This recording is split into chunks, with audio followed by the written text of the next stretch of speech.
your own mind with the story you want to tell. I'm going to give an example here, and I don't normally give this sort of example, but I want to reference the Australian Prime Minister, Mr. Scott Morrison.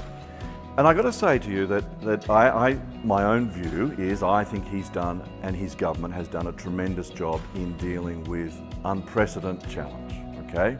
So I'm not making political commentary here, but I am going to reference a communication example. Early in the COVID process, he did a telecast to the nation on a Sunday evening.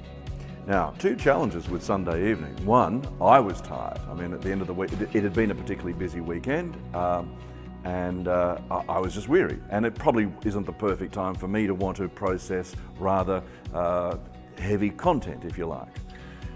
The second, I think, issue with that was I think he was tired, and understandably, I mean, and still probably is. I mean, all leaders are working under very difficult circumstances.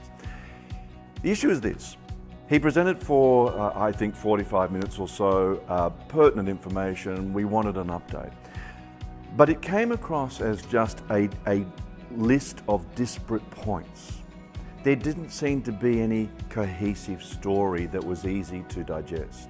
So I think if he'd tackled it differently, and this requires thought in his own mind, to have said to us up front, look, I want to talk about three issues. I want to talk about COVID in terms of what we know at this point, to give you an update on that. I then want to talk to you about our health strategy, and I want to talk about our economic strategy. Now, I'm not being particularly clever because, in fact, everything he did cover could have sat under one of those three headings. But the point is to package up content so that there seems to be a story, a flow. Now, that's part of the solution with clarity in your own mind. The other piece that I see lacking all the time with presenters, even at the most senior level, is to have what I call endpoints.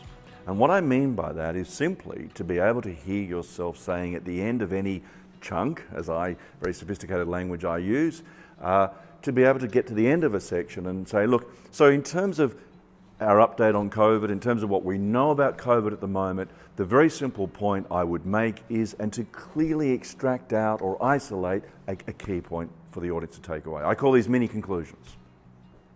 Now, my point about clarity in your mind is that any communication as a leader, 5 minutes, an hour, longer, one-on-one, one-on-100, I want you to be able to sit at your desk or somewhere beforehand and think to yourself, okay, I've got a lot to cover, but really there's 3 things, there's 4 things I'm covering, some sort of number like that, and I want you to be able to really encapsulate in your own mind the point to each section. That is clarity of mind for you. The real point there is you need to plan that clarity.